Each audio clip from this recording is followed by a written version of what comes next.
Welcome to The Pestle, reviewing and breaking down movies to look for insights into the movie-making process. Hosted by Andy and Red. Let's take down the house lights and start the show. Welcome, everybody, to The Pestle. Today's show is brought to you by Total Rip Fitness.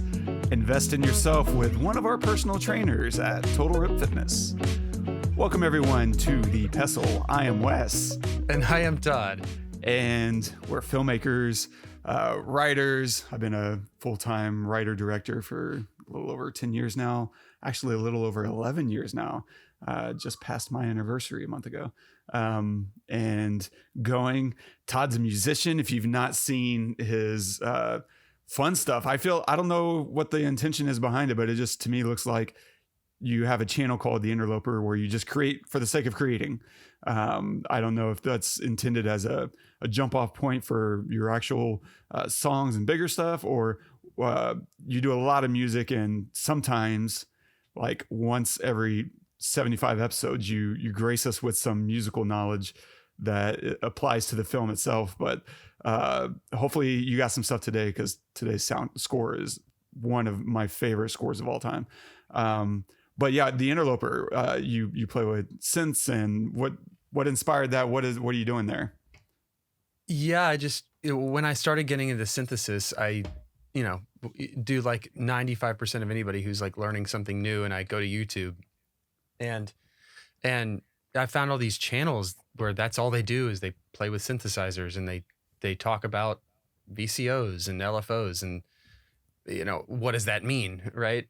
and then I got a couple myself and started playing with them. I thought, oh, this is cool. And then I started wondering, well, why does this happen? Why does this sound happen? And why do I like it? And anyway, I just started making stuff. And while I was making stuff on my, on there, I just thought, you know what, I'm going to put this online just as a piece of music. And then,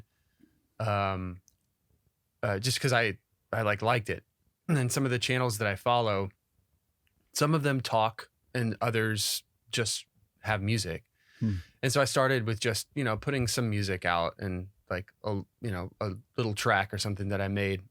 And now I like, I don't know, I'm kind of graduating into this little different bit of a channel where I'm starting to talk a little bit more. And I think I like it more because, well, I don't know. It's just like a platform where you can say what you feel about something rather than just doing it or showing it, right? And every now I want to do more content, because it makes me have to create, because I'm a big believer that you can't just make when you feel like making. You have to kind of force yourself at times, and it feels a little fake maybe at first, but that's okay, because sometimes there's something in there, but there's a layer of garbage of life that's on top of it. And it's just like working out. Like when you force yourself to go, after you're there, when you start getting into it, you're like, okay, it feels better. I'm glad I'm here. I'm glad I did that. But if you only went to the gym because you felt like it, you might never go. And then after 3-4 months, you starting to see a change. Then that motivates you more to go. And then it's the same thing here. I want to put out a lot of content. I just haven't put out a ton, but when I can, I've really kind of enjoyed it. And I want to do more platforms. I want to do like more on Instagram, TikTok, and all that stuff. Just because that's the future. But it's it's been fun. It's been fun. Nice. It's just a little channel, nothing big, but yeah. I mean, starting points are always interesting, because what gets you going may not necessarily be obvious of where you're going to end up. Like for me, I started my first experience as a storyteller started on a school bus. Whenever I was in elementary, I used to live in a small town, Somerville, Texas, which is maybe like 1,200 people in the city limits. And I grew up in the country. So I grew up outside of a small town. Like I didn't even get the bustling metropolis activity of, my little tiny town.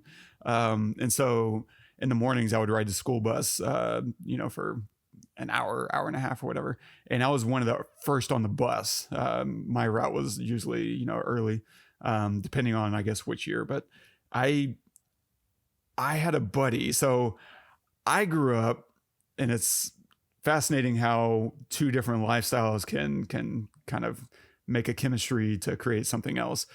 Because I grew up really not, financially well off. But the one thing I did have, or the two things I did have, was a VCR and parents with a very lax set of standards on raising children. And so I watched a lot of crazy movies. I think also because I was the youngest in my family. I had 3 older siblings, and the oldest of which, they were 5 years older than me. And so growing up, it wasn't very often I got to pick the movie, right? No one's like, if the entire family wants to sit and watch something, Care Bears is probably not going to be higher on their list of suffering. And so it's going to be, I have to rise to their standards, whatever it is that they're watching. I have to kind of lift and elevate my whatever intellectual prowess, if you'll call it that. And so the stuff that I watched was usually a lot more, challenging, and a lot of dramas and comedies, a lot of Steve Martin, as was alluded to last week. And yet I got on the school bus, and a buddy that I would sit next to, Bradley, and I went to stay the night at his house one time, and he was like, "Hey, you want to watch a movie?" And I was like, "Yeah, what do we got?" Because I'm used to, at this stage of, I'm watching Alien and Aliens and B horror movies you've never heard of, and it was just the joy of my life. And his dad was not an oil worker as mine is. His dad was a preacher. And so he was like, "Yeah, let's watch a movie." And his dad's like, "Oh, y'all want to watch something? Okay, well, how about this? It's The Not So Great Escape." And it's like this Christian story of this kid who wanted to sneak out and go to the movies. Literally, this is what the story was. He wanted to go watch a scary movie that his parents didn't want him to go watch. And he does it anyway. And it gives him nightmares, and he learns a lesson, like, to not do that, whatever that is. And so I would ride the bus with Bradley, and Bradley would hear me talk about whatever Goonies or some other movies. Like,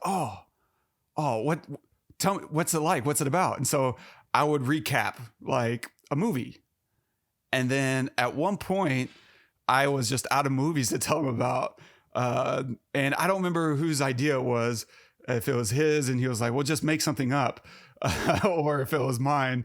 But I just started making up stories to keep us entertained on the bus ride to school. And I would usually do like a story in the morning, like it would just be the story, and then finish it on the way back home in the afternoon. Then at one point I was like, you know what? I'm going to come up with a story that's going to take months. And so I did. I came up with this silly, story with whatever, not with magic and ghosts and all kinds of stuff, and a magic mountain, very much borrowing from a bunch of story ideas that I'd seen and read. And so, and I just remember just, as an adult thinking back, I didn't know, that was growing, but that triggered a bunch of writing for me. I started writing more and writing my ideas down. And I was already into like poetry and lyrics and that kind of thing. So it was a very short jump into just telling stories on paper. And so I would do that, but it was really interesting just to think back and remember how cool it was that this kid would get on the bus, and that was all he wanted. He just wanted me to tell a story. That was it. He was just like, "Okay, and here's where we left off yesterday. This was happening, and blah, blah, blah, blah. So yeah, go." We're in elementary. Like, we're just two kids on a bus telling stories. And I think that was my first audience member of like, yeah, because again, I'm the youngest in my family. No one listened to me at home. Like I was seen and not heard kind of thing. And I just wasn't I mean, I guess I could be pretty brash at home, but not at school. Yeah, but it was just really cool to have someone who was actually interested in whatever your imagination could conjure up. Yeah, so that had to feel good, dude. Just the coolest. I don't know that I realized it at the time. At the time, it was just something really fun that I was doing with a buddy. It didn't dawn on me at all until as an adult I'm looking back and I'm like, oh my God. How amazing.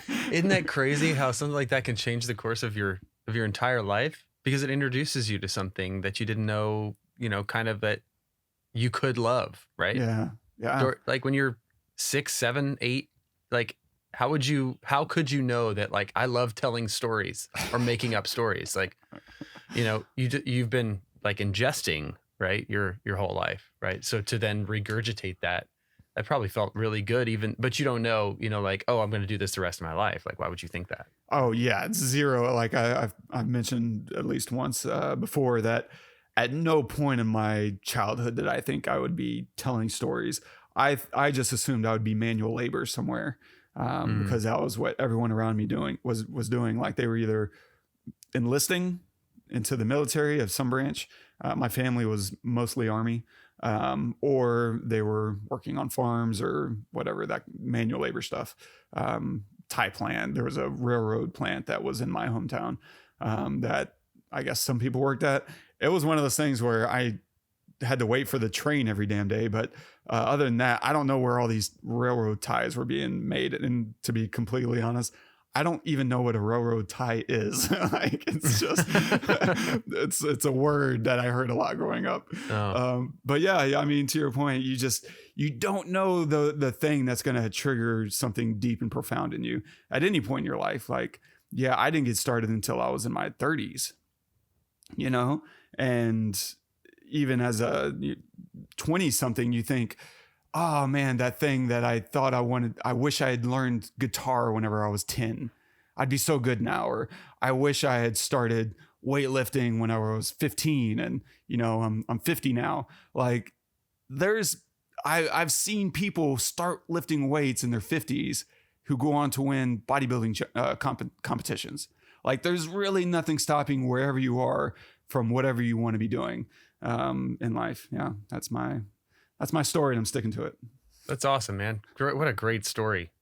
What a great story. You just gotta just as life comes at you, just embrace it or not. But you've got to go all in if you want to get good. Like those people who start lifting when they're 50, I mean, they're all in. Diet, sleep, all of that kind of stuff. It's not like they dabbled. Right. They didn't win competitions by dabbling. Right. Nobody ever does. None. Yeah. So, but yeah, that's awesome, man. Thanks, man. Cool. Well, today we are covering The Fountain, Darren Aronofsky's The Fountain. So if you haven't seen that film, please pause this episode, go watch it. It is streaming. I think it costs like $3 or $4 or something. But it's streaming all on like Amazon and YouTube and stuff like that. But yeah, go pause this episode and watch it because we're going to spoil a bunch of stuff. Heck yeah. We'll look at a handful of things. I don't have much. And I think the reasons for that will be revealed in time. But I do want to look at a little bit of the cinematography and editing. We'll discuss some of the visual effects as well as setbacks that they had, that Aronofsky had. And it seems to be the story of his career of setbacks and doubling down and coming back to it. And I want to just look at that and maybe just talk about it a little bit and other such stuff and things and stuff. And a quick synopsis of the film. A modern-day scientist is struggling with mortality and desperately searching for the medical breakthrough that will save his cancer-stricken wife. Directed by Darren Aronofsky, screenplay by Darren Aronofsky, cinematography by Matthew Libatique, featuring Hugh Jackman as Tomas, Rachel Weisz as Isabel, Ellen Burstyn as Dr. Lillian Guzetti, Cliff Curtis as Captain Ariel, and Sean Patrick Thomas as Antonio. There you are. Hey, what are you doing here? Babe, we have Liber 3. This is an actual Mayan book. Look, it explains their creation myth. You see, that's first father. He's the very first human. Ooh, is he dead? He sacrificed himself to make the world. That's the tree of life bursting out of his stomach. Hey, come. Listen. His body became the tree's roots. They spread and formed the earth. His soul became the branches rising up, forming the sky. All that remained was first father's head. His children hung it in the heavens, creating Xibalba. Xibalba, the star, the nebula. So what do you think? About? That idea. Death as an act of creation.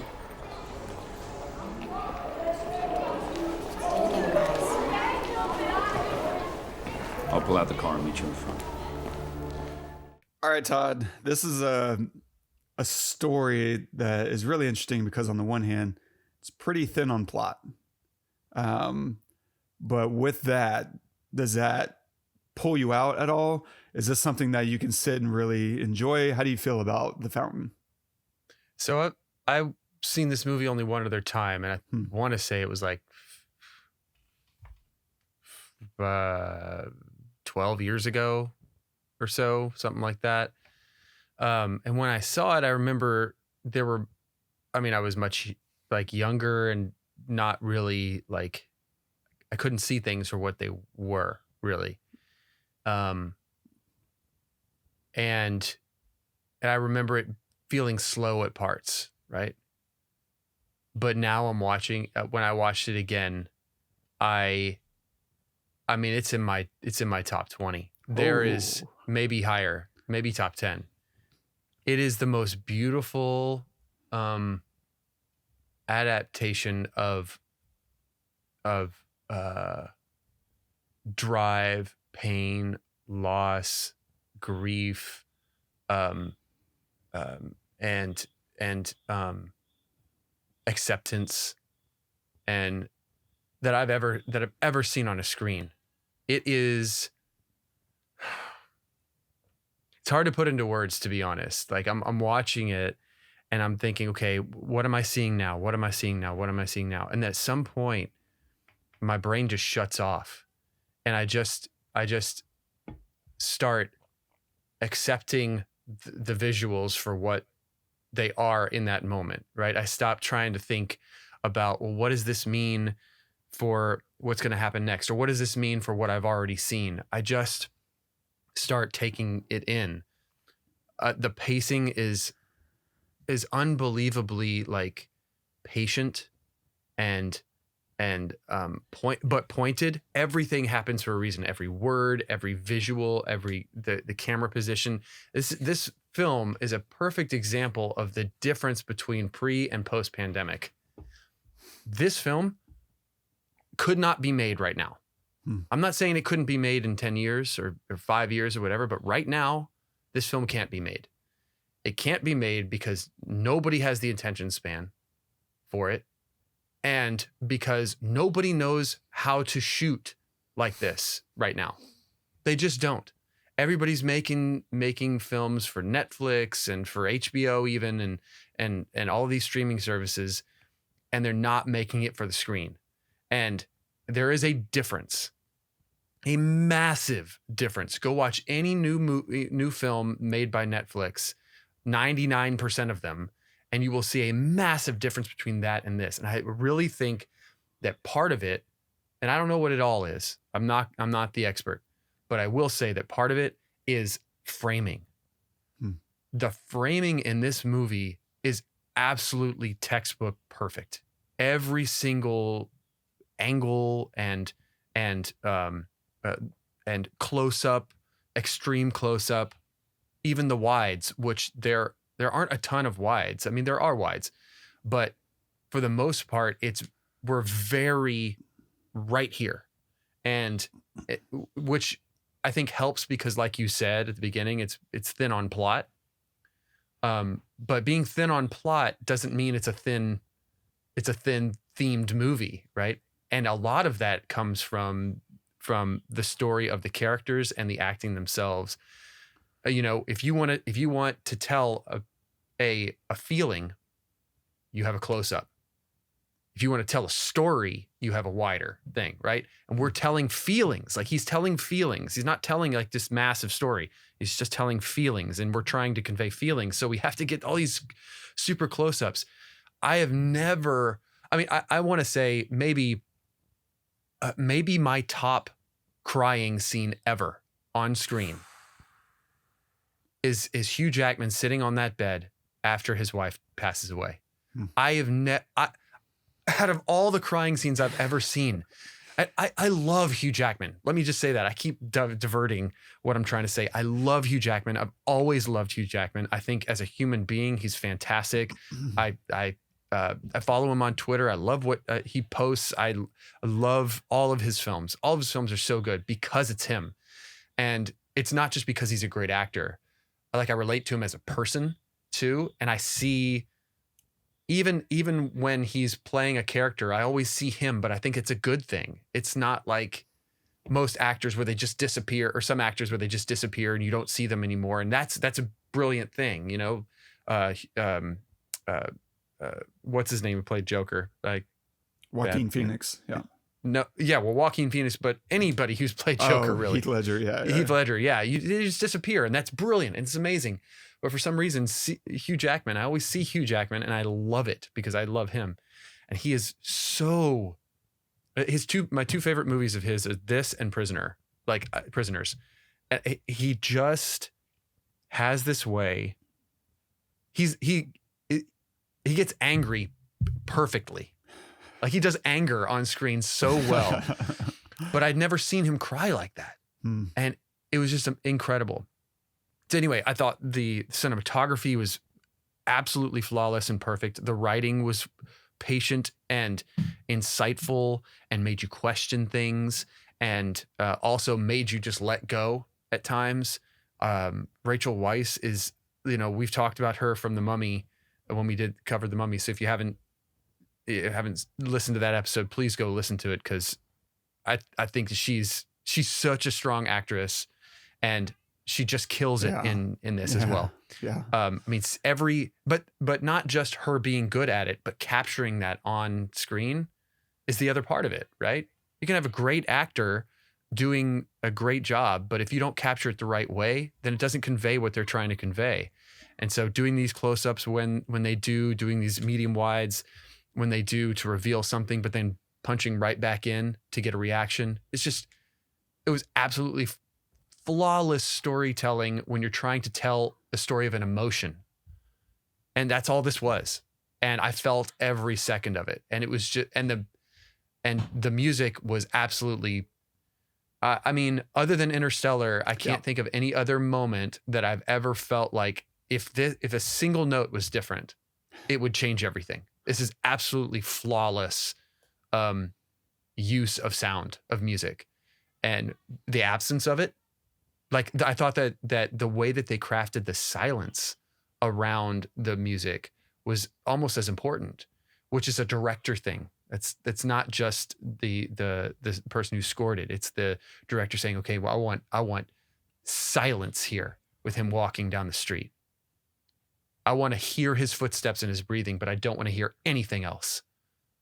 Right? The city is not there. The city is gone. And now all of a sudden, boom, the city is there. Things like that. Like in many movies that might feel out of place or might feel kind of contrite, right? But in this film, it was almost like he created an environment where he could do anything he wanted and relate it to and have a reason for doing it after he decided to do it, which is kind of hard to do in a film. Like a lot of times you think, okay, it's this kind of movie. So in this kind of movie, maybe, we wouldn't be able to do that where we cut out the city or something. We're just hearing him walk. But here, because we're doing things like we're cutting to this big ball flying through the universe to the nebula, and there's that. But then also we're, going quote unquote back in time or to another life, if you wanted to call it, or just in the story of this conquistador, right? We have that story going on, but then we also have the story of the quote unquote real story of him him searching for the cure for his wife. We're all over the place, so we can do whatever we want. So how cool is that to be sitting down writing a script where I can literally do whatever I want? Just let my brain vomit on the page. And then you tie things together. Then you say, oh, we can do this because his head, he's not thinking about anything around him, so he just hears his breathing. Or it must have been a very freeing thing to work on. And I'm sure that you probably have some insight into that or whatever, but I'll stop talking. It's an incredible film. The acting is brilliant. The cinematography is some of the best I've ever seen. The directing is fantastic. Darren Aronofsky might be one of my favorite directors, is one of my favorite directors. Amazing. Yeah, he's one of a handful of directors that I just know they put something out, I'm going to go watch it. There's just no question, and I probably have, I don't know, a dozen of those where it just doesn't matter what, I don't even need the preview. But I was aware of this one. Once I saw the previews for the imagery, I was like, oh my God, he's doing something here. And it's funny because I was really excited to see it in theater and I didn't, because I had a buddy, a roommate at the time, who went and saw it and he was like, oh, don't see that. It was trash.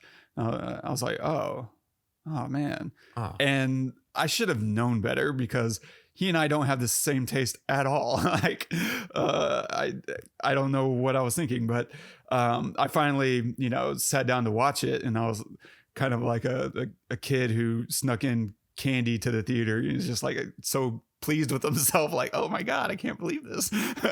And I do love it. I can understand why it's a turnoff of a film because, there's certain, there's a lot of it teeters and borders on being just a meditative film. It doesn't quite go all the way there because there is story. There is some pretty, heavy themes, and it all ties together. It's just not super over the top obvious of how it all ties together. And it's his willingness to kind of bury some of those strings, or at least lightly powder them with snow, that makes it, so much more satisfying as a viewer and as an experience, because it is one of those things where you said it pretty well. Like, every word is intentional. Like, okay, we don't need to reiterate 1,000 times about the idea of creation or death as an act of creation, right? That's what the soundbite, in the museum that she says. What do you think about that? About what? The idea. Death as an act of creation. And he was not ready to hear that. And it's so cool because this whole story is told both through his eyes and her eyes. It starts through her eyes. Once you understand and have a full picture of the story, you realize we're beginning at the end of her book. Like, the beginning of the story is the story of the conquistador, right? And the conquistador and the traveler, and the spaceship. And I love that he calls that a spaceship. I mean, it's this weird snow globe with a tree and a human. And yet that's a spaceship. This is a Voyager.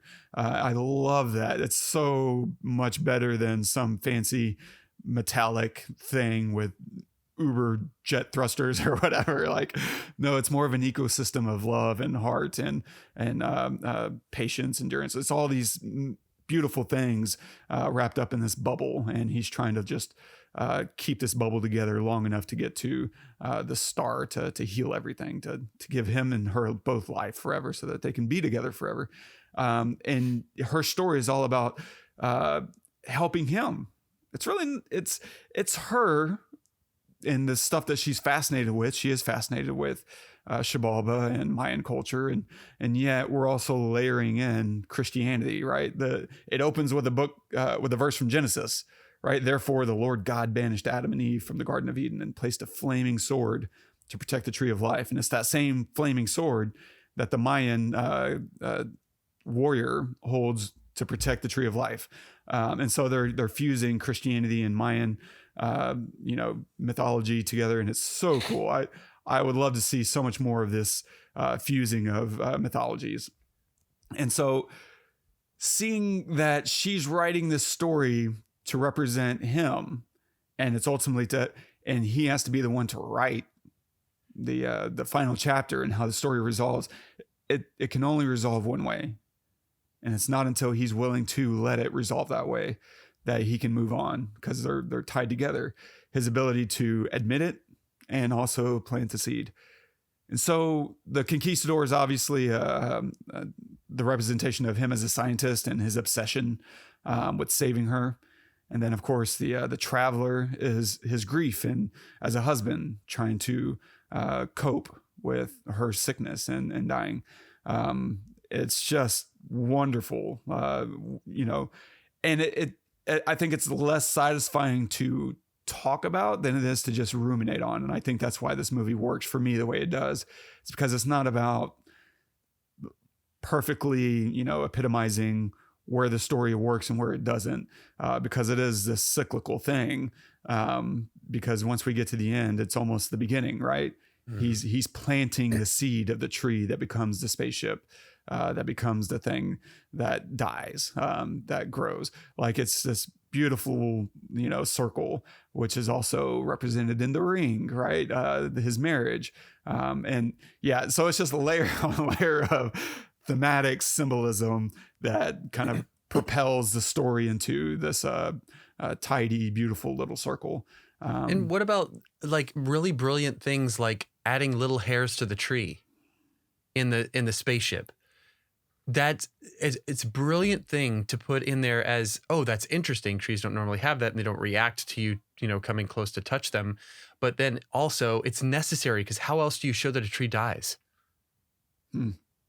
True. Visually, you need to show that tree dies.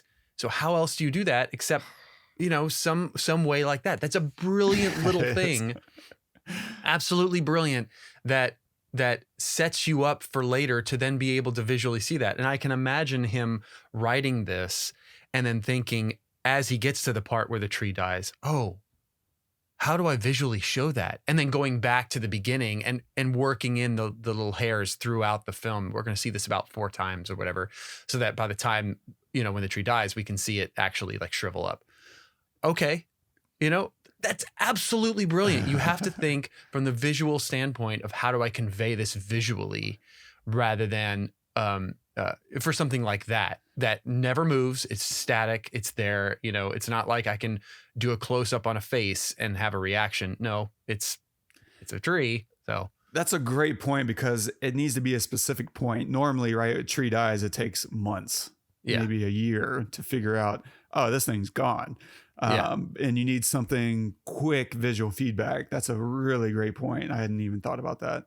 And just the use of the tree in the spaceship as, a source of life for him, and the way he takes the bark and eats it. It's almost a sacrament, right? That he's taking. It's an act of worship as much as it is an act of sustenance. And there's so much visualizing he had to do to make this story work, because you also have to, recognize that these are 3 wildly different settings. What's happening in that biosphere is very different from what's happening, in the present day, which is very different from the story of the Conquistador. Like, in order to make those all intercut, because he intercuts them, a lot throughout the entire movie, and to make sure this scene is going to cut perfectly in tone and pacing, and the right amount of close up. It's so much planning and pre-visualizing. Like the tree bark and hair is got to look and feel so much like the shot of her neckline in the bed. Now, I don't think they intercut those on top of each other, but they do need to feel like when the viewer sees it, he's like, oh, yeah. This is what this is. But as opposed to the close up, whenever he starts tattooing his finger, he's grieving right on the bed. And he starts tattooing his finger with the pin that she gave him.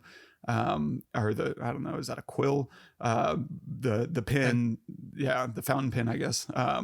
And we intercut that immediately, like that close up of him turning his hand over, intercuts with him on the spaceship. Those are two completely different days that are probably like 4 weeks apart of filming. But they need to feel like it's all fluid. This is all a fluid experience for the viewer. And you have to do it with that intention and understand, okay, here's how this is going to cut in the editing room. Because, you know, we can't just run back to the parking lot and grab that shot again. It's like, we're going to tear this whole set down. It needs to be flawless. Yeah, there's just so much planning. And all those plans can go awry. They went down to Australia to start pre-production on this thing, and they were building miniatures, that whole tree, the biosphere and the conquistador thing. All that are these big miniatures that they were building. And they get, I don't know how deep into pre-production when Brad Pitt pulls out of the project. It was originally supposed to be Brad Pitt and Kate Blanchett. Yeah. And Kate Blanchett? Yeah. And I don't know why, but for whatever reason, Brad Pitt does something else. And he, the studio, you know, puts a pin in it until he finds the right actor. But then to add insult to injury, the budget gets chopped from 75 to 25 million. Literally 2/3 of your budget just vanishes overnight, basically. And so I heard a little bit of an interview from, it's interesting. I don't know if it's online somewhere, but it's in the extras. I watched a few minutes of Rachel Weisz interviewing Hugh Jackman while he's in the makeup chair on set, getting the tattoos. Put that in. Yeah. I'll see if I can find it.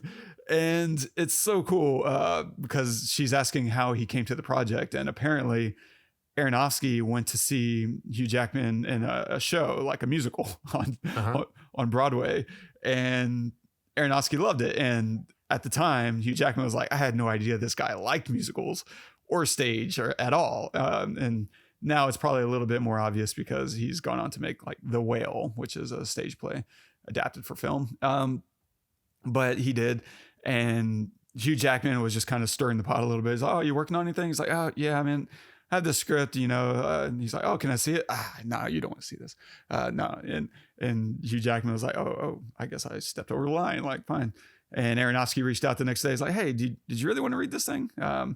And he's like, yeah. And so he sat like one night after one of his shows. He said that like he started reading it at 11 p.m. and read all the way through like 1 a.m. and just was excited about it and adored it. And I guess Aronofsky offered it to him over the phone. He's like, yeah, I mean, if you want it, it's yours. And so they went to work. And it's just crazy. Like, can you imagine?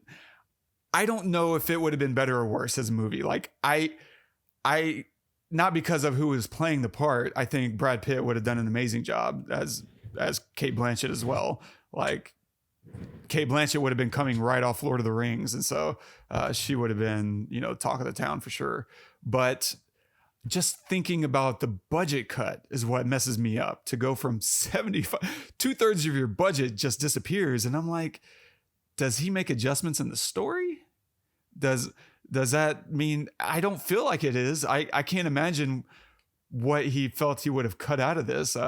It feels complete. I can imagine ways to flesh it out for sure, but I don't know that it would have made it a better movie. There's things that I might have done differently, but 2006, slightly different media landscape. I probably wouldn't have done wife dying of cancer. I think if I watch one more movie or TV show where someone dies of cancer, I might get a big bowl of cancer and just eat it. Like, I'm so tired of watching people die of cancer on screen. It's exhausting. I think we've all experienced enough loss from cancer to be good with it. I literally, you know, buried a very old friend, you know, a couple months ago, and it's just like, I'm good. I could, but in 2006, probably not as saturated. And so that is probably the only thing about this film for me that doesn't hold up, as opposed to the visual effects. My God. And I think this might have been one of the ways he saved a ton of money, because the studio didn't think he could make those kind of visual effects on a budget. And he did. He spent like 140 grand on the all the most beautiful stuff in this film was like 140 grand. It's these two artists who were working with chemical reactions, and they had this big water tank or tank of some kind. And they had, these microscopic lenses so that they could magnify stuff 500 times and just get really crazy reactions. And so most of the visual effects was probably just compositing. I mean, there's a few CG effects like him at the very, very end, whenever he kind of fades into the star. That's a CG, element blended and composited into all of those chemical reactions. But this is one of the most beautiful films of all time. Even if you hate the story, it doesn't matter. If you could find a way to mute the dialogue and just play the music and watch the visuals and smoke a bowl, like this is probably one of the best nights of your life. Yeah, agreed, man. Oh my God. But just the innovative approach. We don't have it. I think it even goes back to your point about this. You couldn't make this movie now. People are too fascinated with, Nuke and Unreal Engine. And those are like incredible tools, but nothing beats reality. Like if you can do something practically, you might be able to save money. This should have cost $50 million more than it did. And somehow he made it work. That's just amazing. But yeah, I'm blown away by his resourcefulness and vision. And God, I have no idea where I'm going with that, but yeah. No, it's another testament to just finding a way to get it done, right? Yeah. This story was important to him, and he had the vision. This is a perfect example. If you ever wanted an example for the importance of a director, the one person who has the vision, this is it. I can't think of any other film that is so tied to has to be so tied to a single person's vision, or else it falls flat, than this. Because like we said before, every word, every shot, every angle, every, facial expression had to be right on, or else the entire thing falls flat. I feel like if there's one moment where we don't believe that Rachel is dying, or that Rachel Weisz's character is dying, or that we don't believe that the struggle of Tomas to find a cure, or if there's one moment where we're taken out of it because of a performance, or because of an angle of the camera on a reaction, then I think the entire movie falls flat, honestly. Then all of a sudden it feels fake because it just has to have that permeated throughout, and I feel like it absolutely does. And from an actor perspective, Rachel Weisz and Hugh Jackman, for me, some of the most amazing transformation performances that I've seen on a screen in this film. I'm struggling to find another one that is up to par, because, and I think, man, I'm so glad that Brad Pitt backed out. He's an amazing actor, and he would have crushed this. Yes. I mean, I am not taking anything away from him, but I think something about being a stage actor prepared Hugh Jackman for doing this, because you have to do multiple. You have to be a conquistador, you have to be a scientist, and you have to be whatever the bald guy is in the globe, right? Flying through the universe. But they are very, very different characters, even though they're the same character. Right. And I think that that's one of the things that stage actors do really well. You embrace yourself as the vessel, but then you are able to pull in, whatever this aspects of this character need to come out. Right. But you are the vessel. Like you on a stage, it's different than on a screen. On a stage, and I know you know this, you are, your body is there on stage, and you have to know that and be aware of it. You have to be aware of yourself, but then you also have to pull in, something from other characters. And a lot of times, especially if you're on stage, you're playing multiple characters, or even the same character in different situations that is going to require a different approach. And I think that because he is a stage actor, he did that so well. Like he just, you know,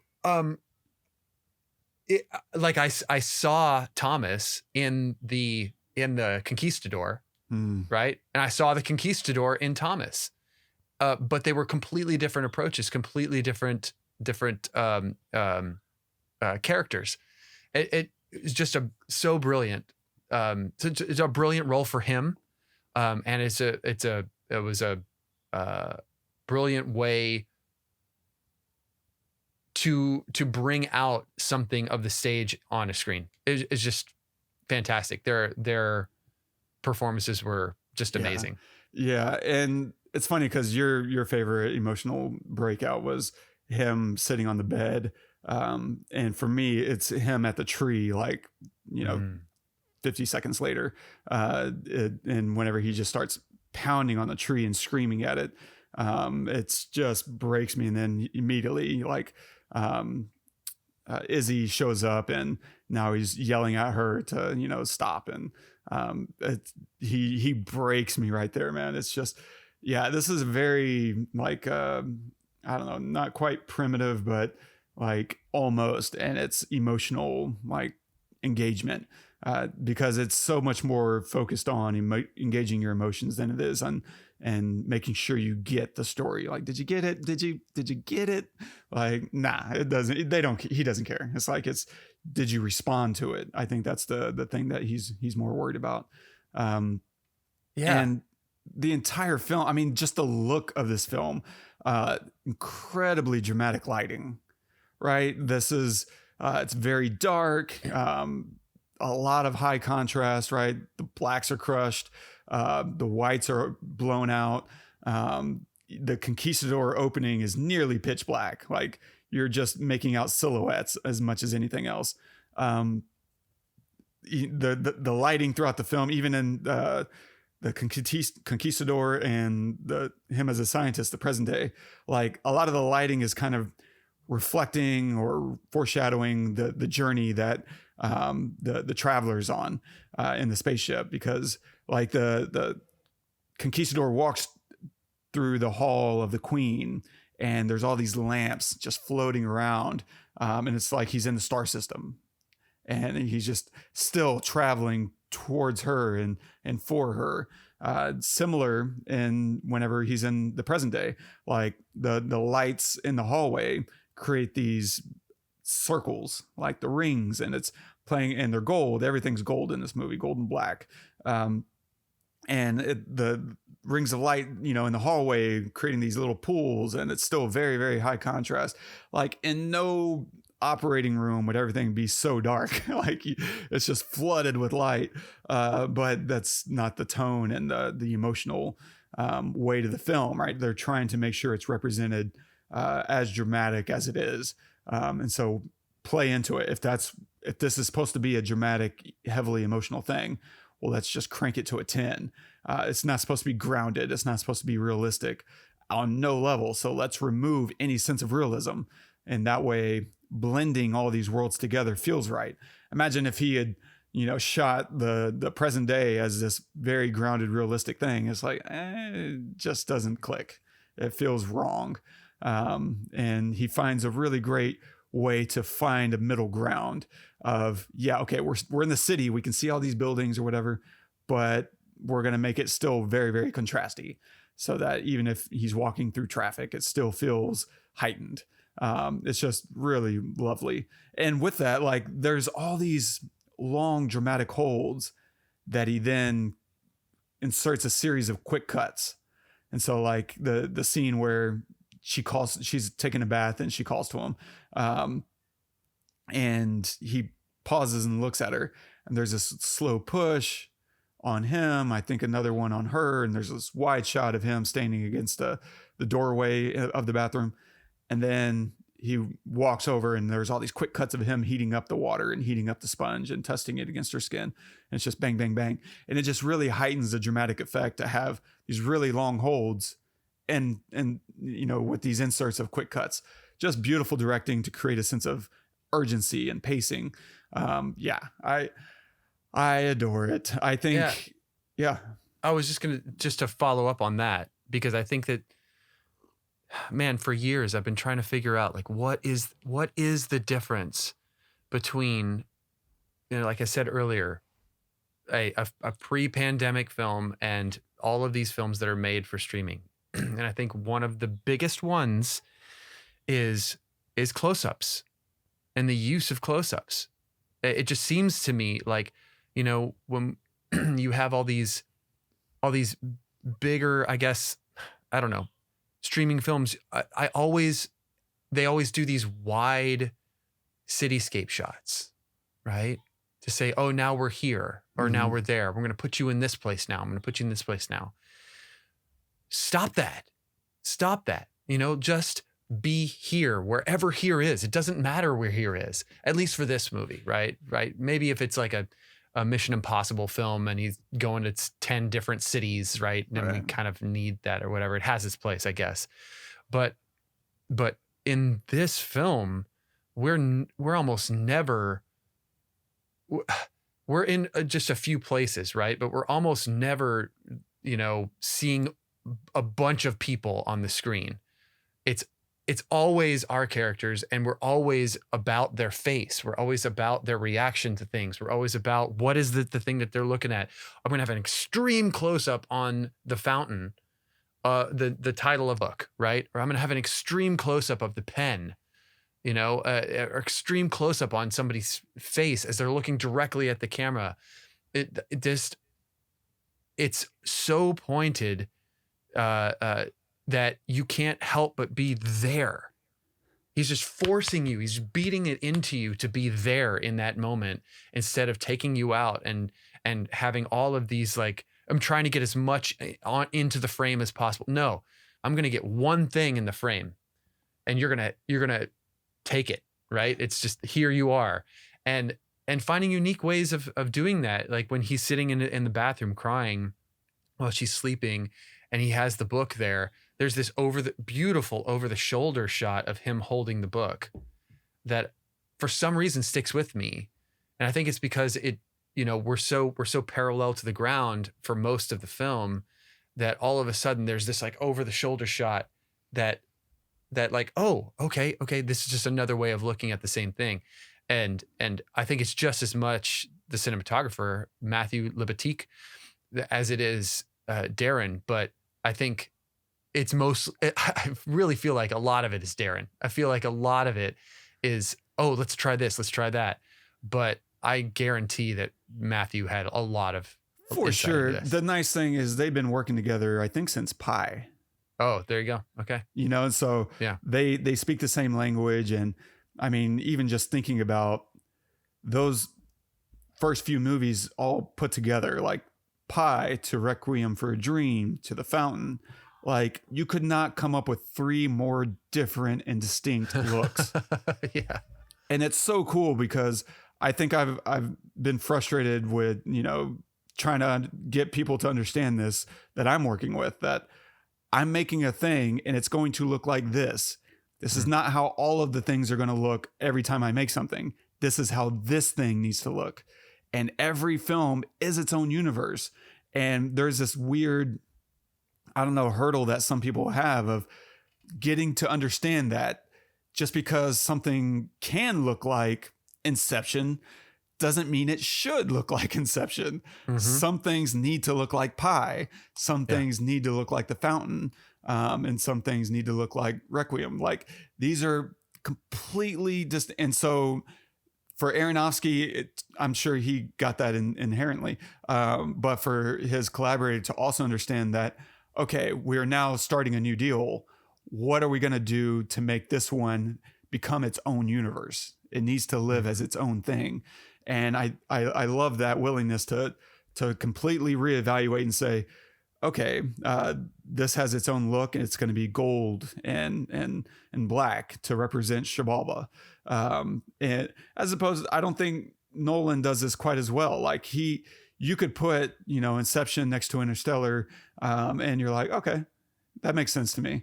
I don't know if they would perfectly intercut, but it wouldn't be that hard, you know? No, yeah, they have same vibe. Yeah. In no universe could you intercut, you know, the fountain with Requiem or Mother or The Whale. Like, these are completely different styles in every single one of his films. And I just adore him for that.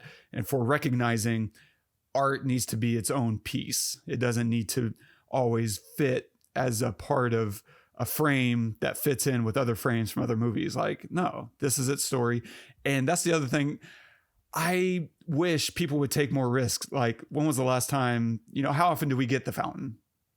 Not just as a visual treat and sonic, you know, thing of beauty, but just its own unique world. Like, 2006 was a crazy year. The more, you know, I sit back and look at it, you know, Pan's Labyrinth, Children of Men, The Fountain, like, ooh. Right. In a matter of 12 months, we got just hit over the head with unique works of art instead of remakes, remixes, and reboots. Like, let's figure out how to start recreating again. And I think that's one of the reasons why films are struggling to find an audience now. And hopefully we're getting back to that. I think I've mentioned a couple times, Marvel is starting to fade in its, you know, skill set, and hopefully audiences are going to be more interested in seeing small films and more interesting ideas and showing up and not knowing. For years, you know, if you go before 2010, let's say, people showed up to a movie to see an actor, to see the star. And that allowed you to do a lot of weird, crazy things like The Fountain. Because it's like, okay, I don't know what this movie's about. I have no idea, but I like Hugh Jackman. He was in all those X-Men movies. So let's go see what Hugh Jackman's up to.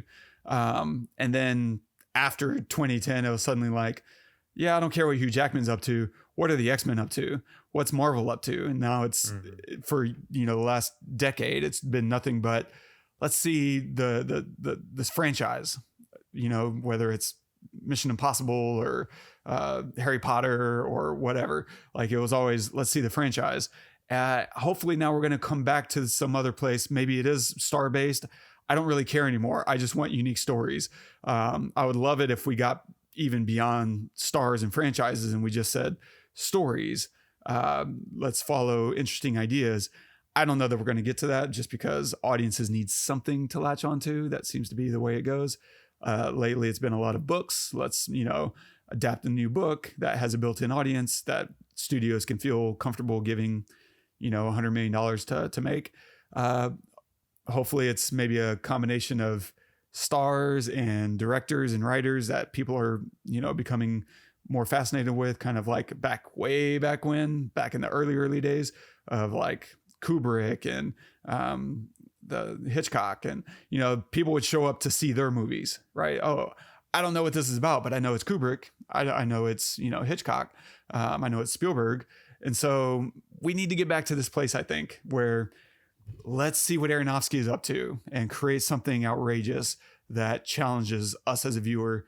We're just, as a society, not comfortable being challenged by our art anymore. We want art to fit neatly into what we're comfortable with, whether that's ideology, which is mostly that, or just storytelling tropes. I want people to gravitate more towards art that challenges. I love that you say that. Yeah. I love that you say that. I feel like there's two different kinds of films now. There's the kind of film that's made so people can escape, right? And then there's the kind of film that's made so that people can heal. I think I mean, on its face, I feel like there's those two kinds, and and the kinds that last are the kinds that make people heal or help people heal, not that help people escape. Like if you, I mean, think about all of our favorite movies. I would argue that most of them, if not all of them, have an element of healing to them, of like, okay, even if it doesn't speak to me healing about this specific thing, I can see it helping other people, or I can see it helping the person who made it or wrote it, right? And that's why they made it or wrote it, to heal themselves or to heal somebody around them. But the ones that are made so that people can escape are like, you know, now we have we have like rom-coms, we have just the thrillers, and the get the bad guy before the world explodes. Like those are escapist movies where you're trying to escape life, you're trying to escape your troubles, and they're important because I think that a lot of times, like, people need that. They need to be able to shut off, right? And so those are important. But the lasting ones like The Fountain, ones like Interstellar, they are there to help answer a question, not give you the answer, because there is no answer, right? But just address the question and address the desire and the drive to find the answer, to find the solution, to find help. Those are the ones that last, because there is no answer. Because I can go back and watch The Fountain right now and I'll still have so many questions, right? I can watch Interstellar tomorrow for the 13,000th time and still have questions, and it will still hit me because there are no answers, at least not yet. And I think that that's such a great, it's like a continuation of a story. It's like, I'm going to tell you the story without an answer. So then you're going to take it with you, right? It's not packaged up like in a bow. And that is such a beautiful thing because it is addressing real life. Like, why do people get cancer? I don't know. Why does so-and-so get it and I don't? Or why, what? And he finds the solution. That's the other thing in this film. Like, he finds the solution, but it's just too late.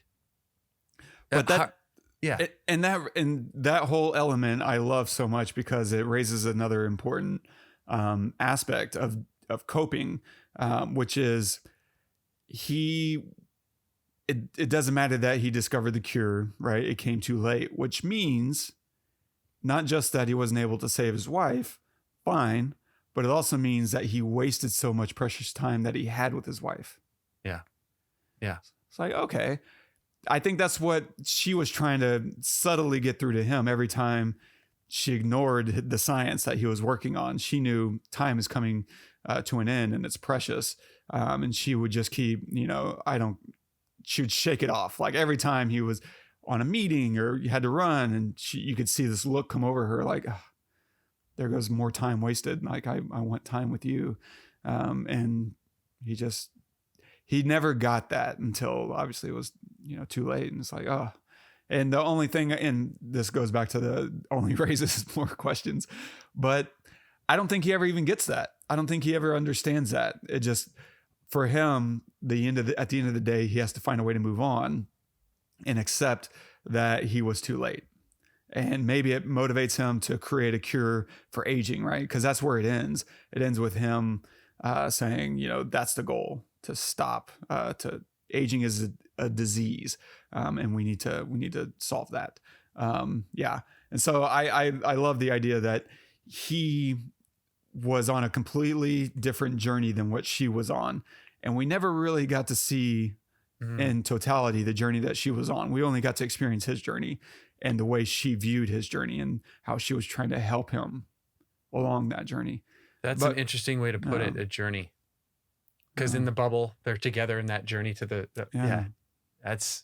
I never thought about that. That's brilliant. It's so good. This is, it really is. It's a simple film, but I think it's very, very wonderful. Yeah. Agreed. Nice. Final thoughts.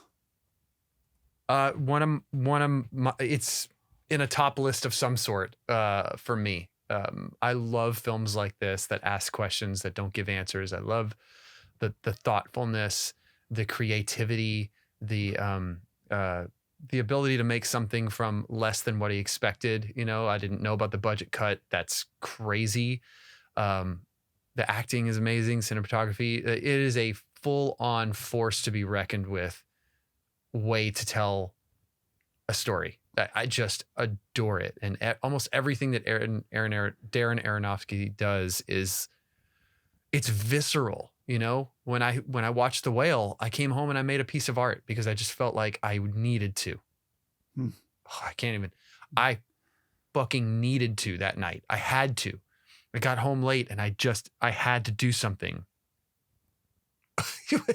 I mean, what films do you watch where you leave the theater, you drive home, and then you have to continue to do something? And even though it's late at night and I got to wake up early for work the next day and I got, you know, kids and like, it didn't matter. You know, this dude just knows how to hit that button, whatever it is. And I just adored it. Adored it. Yeah. Yeah. My only regret is he isn't making more stuff. Like I wish, you know, he was on this kind of cycle that Nolan is. Nolan, every 2 to 3 years, you're going to get something from him. Like, and I appreciate though that Aronofsky seems to really take his time and figure out exactly what he's trying to make, and then he makes it. But I'm worried he's going to get, you know, another 20, 30 years down the line and look back and say, man, I wish I'd made more stuff. And I think that's where he's going. You know, I think he's going to get to that point of, I wish I'd made more stuff.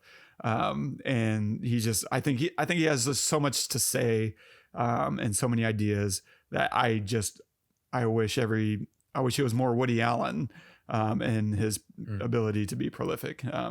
And Woody Allen was more Aronofsky. Yeah, right. Yeah, nice. Adore it.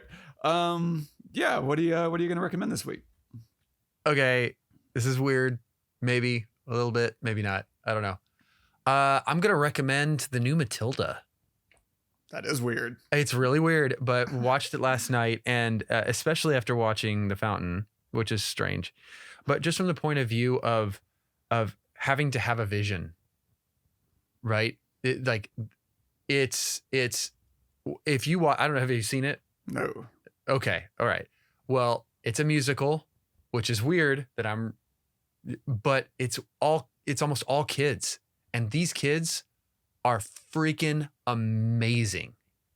I mean, well, for one, the ADR is fantastic.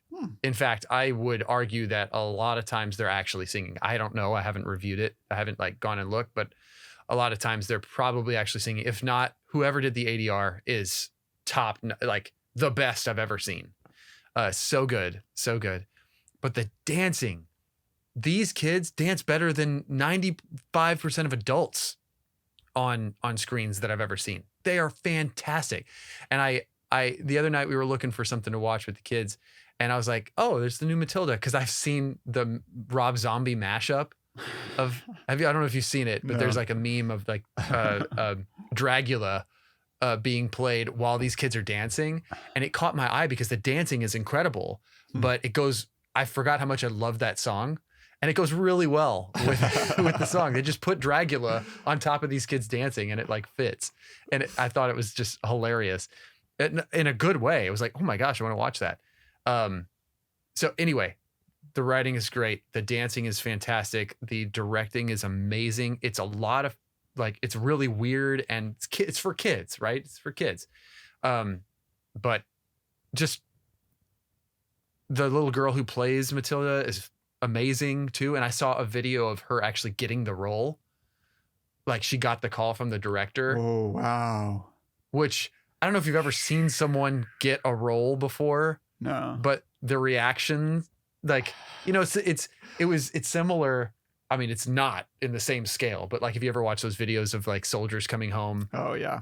Yeah. Just like that kind of like life-changing kind of moment to capture on film and watch is viscerally reactive, you know. If you ever need a good cry, I hear that going on YouTube and Googling hearing aid for the first time. Oh yeah. Watching kids hear for the first time is like waterworks, apparently. Oh yeah.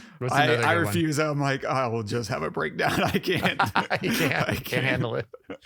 Anyway, yeah, so I'll stop talking. Matilda. Nice. It's streaming on Netflix. Okay, I'll check that out. I like a good dancing, even if I mute it while they dance. Yeah, you don't have to watch the whole thing, but some of the dancing scenes are just amazing. That's cool. The kids, you know. Dude, after last week, I literally watched Cyrano like another 4 times.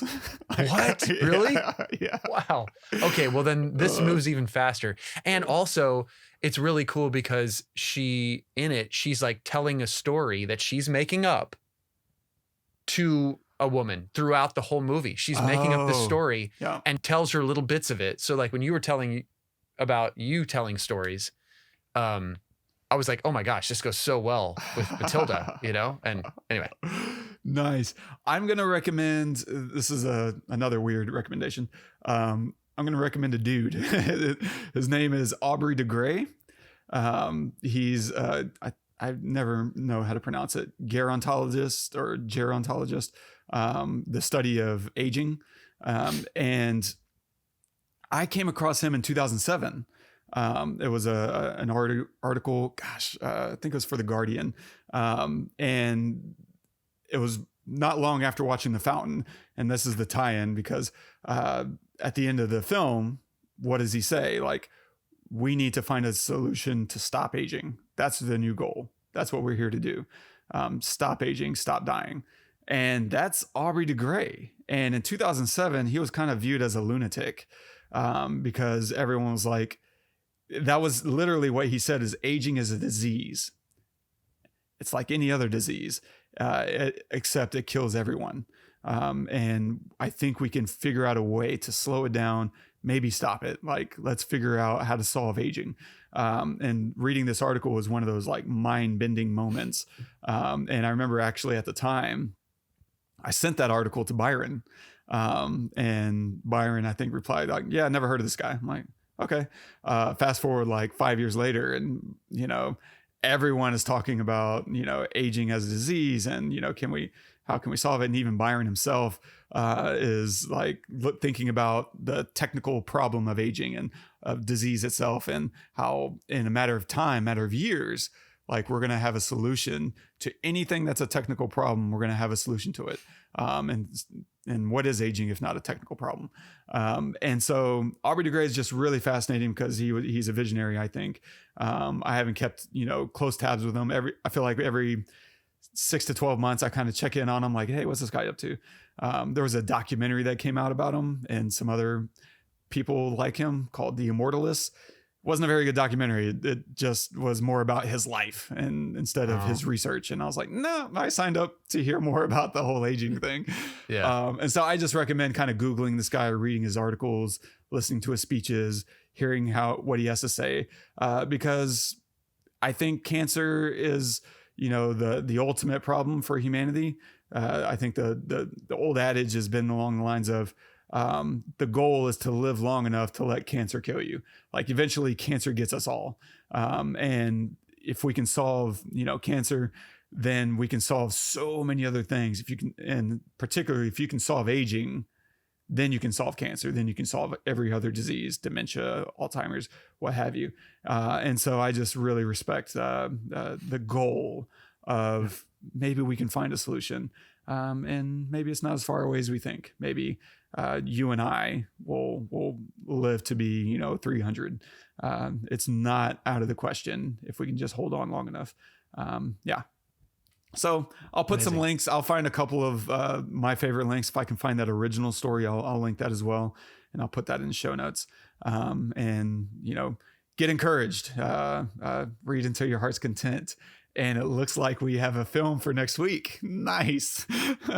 I was hoping you would pick that one.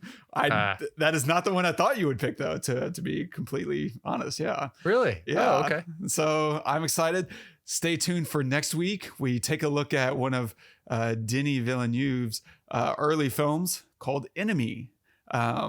Yeah, very exciting, which is the film that he made right before he made Prisoners. He made perfect. Enemy. It was one of this little like asides, like, hey, let's take a month and to go make this movie. So yeah, Amazing.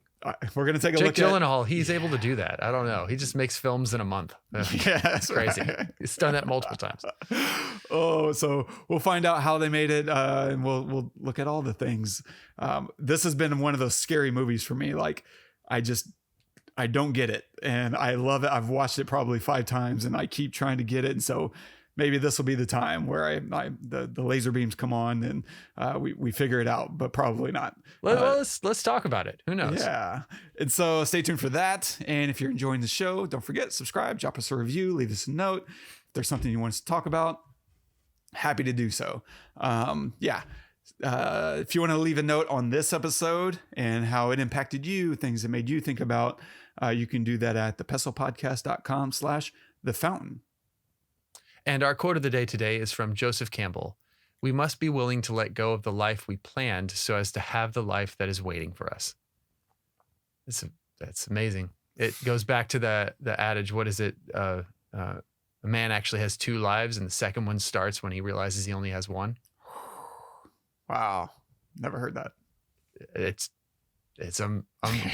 what that reminded me of, right? Like that's, and it's so hard because, you know, we are our experiences. We are our memories, and we hold on to those like they define us.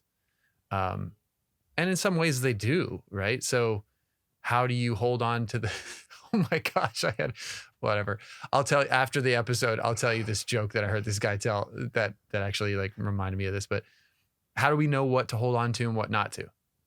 You know, sometimes it feels good to hold on to painful things. Yeah. Right. And sometimes it's important to, sometimes it's important to let them go, but it's kind of like a hard decision. Right. Amazing quote. Yeah. Amazing quote. I love it. You know, Joseph Campbell wrote Hero of 1,000 Faces, or With 1,000 Faces. And he has this whole mythological approach to analyzing stories, old stories. And, you know, his work was a founding principle and, you know, for Star Wars, George Lucas. And yeah, I love all the mythology of the film. I love, like we talked about, the blending of mythologies, and kind of creating one on his own, right? Because at no point is Christian and Mayan mythology talking about building a spaceship and going to Xibalba that I'm aware of anyway. And I love that he kind of created his own circular mythology in the process of analyzing some of these other stories. And yeah, I just was curious what he had to say about it. And man, I think that's where this movie ends, is, you know, Tomas or whoever, Tom, letting go of what he was trying to hold on so dearly to, and creating something new out of that, which of course is what Isabel was saying. Izzy was saying, you know, death as an act of creation. Well, he let his dreams die and created something new out of that. And that's really cool. Yeah, and even, man, they tie that in so well in so many facets. I mean, he was failing at curing cancer, but he might have cured aging. Yeah. But he didn't care about that because he just wanted to cure her. Like, anyway, unbelievable. Great quote, man. Yeah. Great quote. Very cool. Well, thank you guys so much for joining us. It's been 227 episodes, and finally we did The Fountain, and I'm so glad that we did. It's absolutely one of my favorites, and hopefully one of yours too. If not, tell us in the comments why. We'd love to hear. And please recommend us to your friends, and share us and comment and all that good stuff. Subscribe, review. It all helps, and we appreciate all of it. And if there's a film that you'd like to hear us do, we'd love to digest that too and see what comes out. Until next time, I'm Todd. I'm Weisz. Go watch some movies.